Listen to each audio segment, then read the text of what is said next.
Merhaba, welcome to Inspiration Gen Z. Hai, balik lagi sama aku, Fizra Julianti.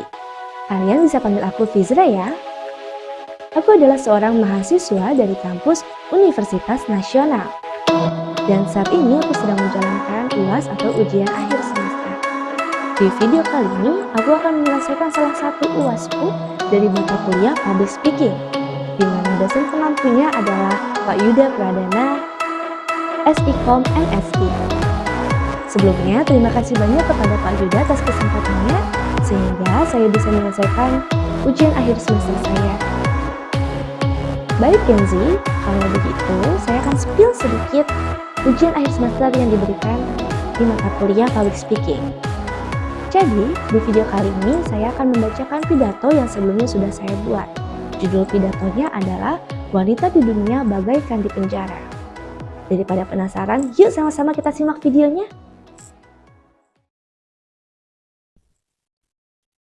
Terima kasih sebelumnya kepada MC Kak Sabrina atas waktu dan tempat yang telah diberikan.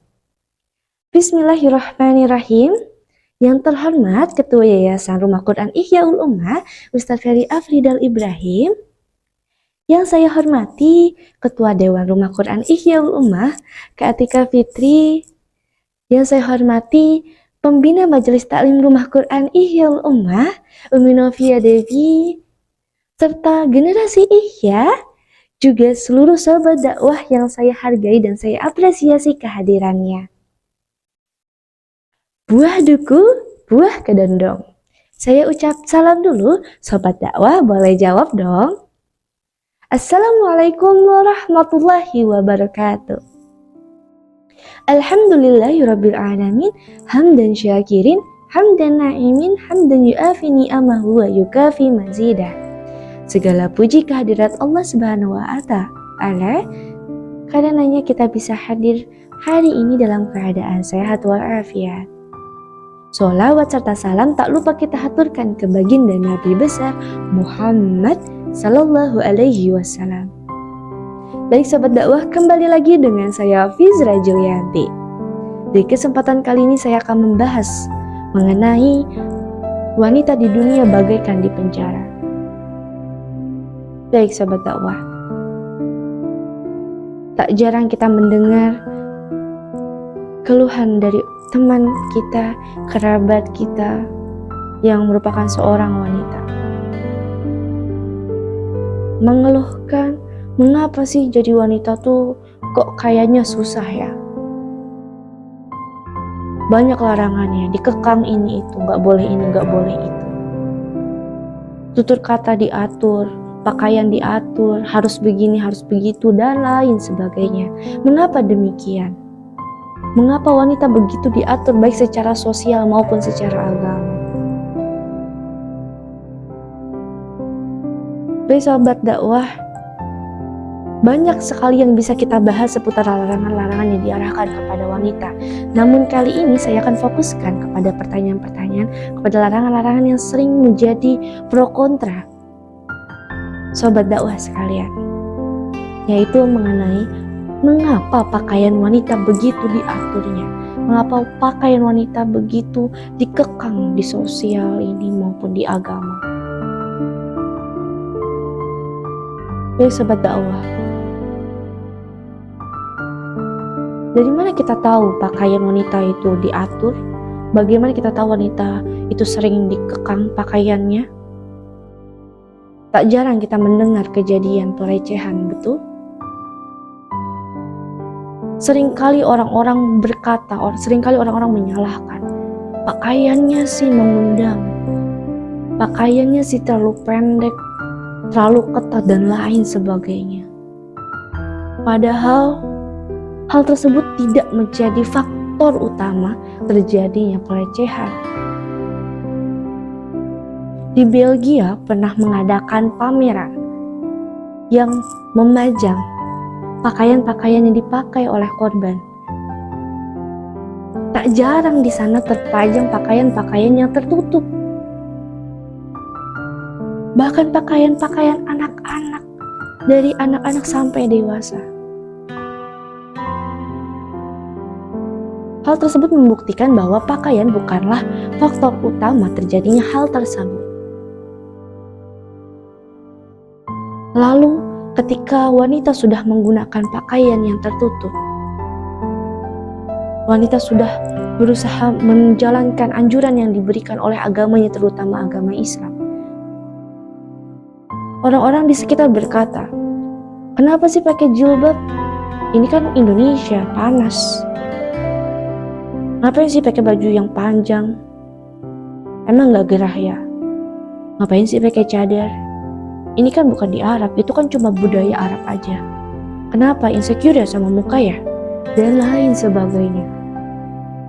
Dari dua hal di atas, terbukti betapa terkekangnya menjadi seorang wanita, betapa serba salahnya menjadi seorang wanita. Pakai pakaian yang terbuka dianggap mengundang, pakai pakaian yang tertutup dianggap berlebihan. Lalu mana yang benar? Di sini saya akan menyampaikan pendapat saya. Baik pakaian tertutup maupun pakaian yang terbuka merupakan hak setiap orang untuk menentukan apa yang akan dia pakai. Terutama kita tinggal di Indonesia, di mana di sini tidak ada larangan mengenai hak berpakaian setiap orang. Namun jika kita bahas secara agama, terutama agama Islam, tentunya dianjurkan untuk kita sebagai muslimah untuk menggunakan pakaian yang tertutup. Hal ini dibahas pada surah Al-Ahzab ayat 59 yang bunyinya, "Wahai Muhammad, katakanlah kepada istri-istrimu, anak-anak perempuanmu, istri-istri orang mukmin, julurkanlah jilbab ke seluruh tubuh, supaya mereka mudah dikenali sehingga tidak diganggu. Allah Maha Pengasih lagi Maha Penyayang."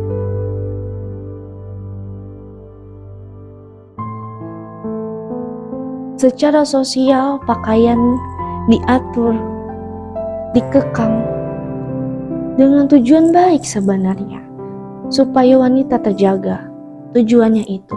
Namun jika dianggap pakaian menjadi satu-satunya alasan pelecehan terjadi, itu salah. Itu tidak tepat. Karena apa? Karena terjadinya pelecehan itu memiliki banyak alasan terjadinya. Saya sudah merangkum 3 hal, 3 kondisi. Yang pertama, kondisinya baik laki-laki maupun perempuan, baik pelaku maupun korban, tidak menjaga dirinya. Si pelaku memiliki pikiran yang liar dan melakukan apa yang dia pikirkan, membiarkan hal tersebut. Dan korban menjadi mangsa empuk yang eye-catching bagi si pelaku, sehingga terjadilah pada dia. Entah karena pakaiannya maupun karena situasi keadaannya yang sepi, yang gelap, dan sebagainya. Yang kedua, si pelaku sudah berusaha katanya untuk menjaga pikirannya. Namun karena katanya laki-laki tidak bisa menjaga dirinya dengan mudah, ketika dia melihat kesempatan, karena dia menganggap hal tersebut adalah kesempatan ketika seorang wanita menggunakan pakaian terbuka, dia lakukan pikirannya, dia lakukan apa yang dia pikirkan, kehilangan akalnya. Dia lakukan hal yang tidak seharusnya karena menganggap hal tersebut adalah kesempatan. Dan kondisi ketiga adalah ketika si korban sudah berusaha menjaga dirinya, menggunakan pakaian tertutup,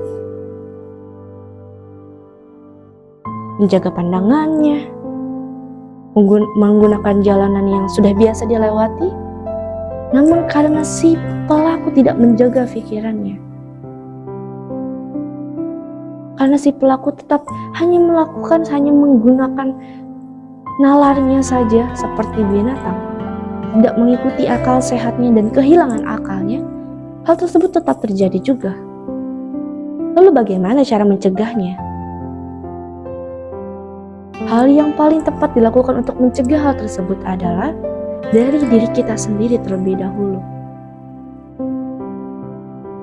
Bagaimana supaya wanita tidak terasa terkekang?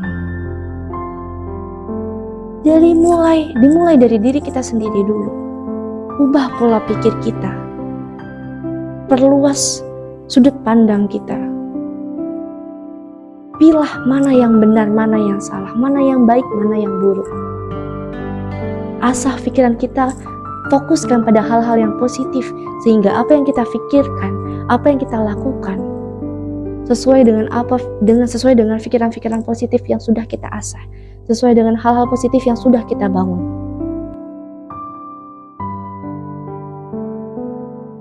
Sayangi diri sendiri, ajari diri sendiri, edukasi diri sendiri.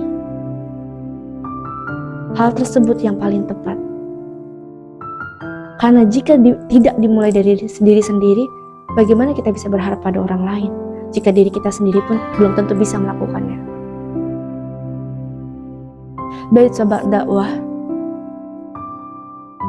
pesan yang ingin saya sampaikan adalah mari sama-sama kita mulai untuk membangun pikiran positif, untuk memperluas lagi sudut pandang kita terhadap apa yang ada di depan kita.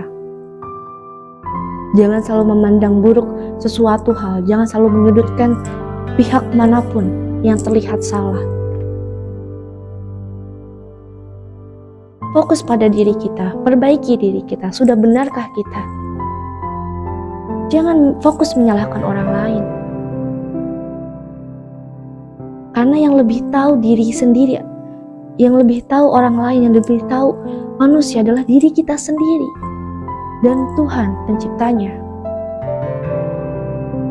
dan Allah Subhanahu wa Ta'ala. Hanya Allah dan kita yang tahu apa yang sudah kita lakukan, apa yang bisa kita lakukan, apa yang akan kita lakukan, apa yang mau kita lakukan. Hanya kita yang tahu. Maka dari itu sobat dakwah, mari sama-sama kita perbaiki diri kita. Baik, hanya ini yang saya ingin sampaikan kepada sobat dakwah. Saya hanyalah seorang wanita dengan fakir ilmu yang hanya ingin terus belajar dan belajar, memperbaiki diri, yang berharap supaya apa yang saya pelajari dan apa yang saya pahami menjadi bermanfaat untuk orang-orang di sekitar saya. Saya berdoa semoga apa yang saya sampaikan ini bisa bermanfaat untuk sobat-sobat dakwah sekalian dan saya sendiri. Amin amin ya rabbal alamin. Baik sobat dakwah, saya akhiri apa yang saya sampaikan. Kelebihan yang terlihat datangnya dari Allah Subhanahu wa Ta'ala, dan kekurangan dari apa yang saya sampaikan tadi datangnya dari saya sendiri. Kurang lebihnya mohon dimaafkan. Wabillahi taufiq wal hidayah. Wassalamualaikum warahmatullahi wabarakatuh.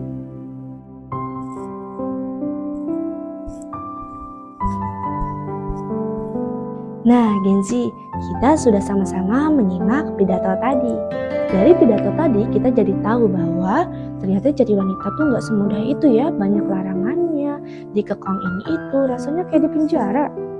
Tapi dari pidato tadi juga kita jadi tahu bahwa larangan-larangan yang kita anggap nggak menyenangkan itu merupakan arahan supaya kita menjadi lebih baik dan terlindungi.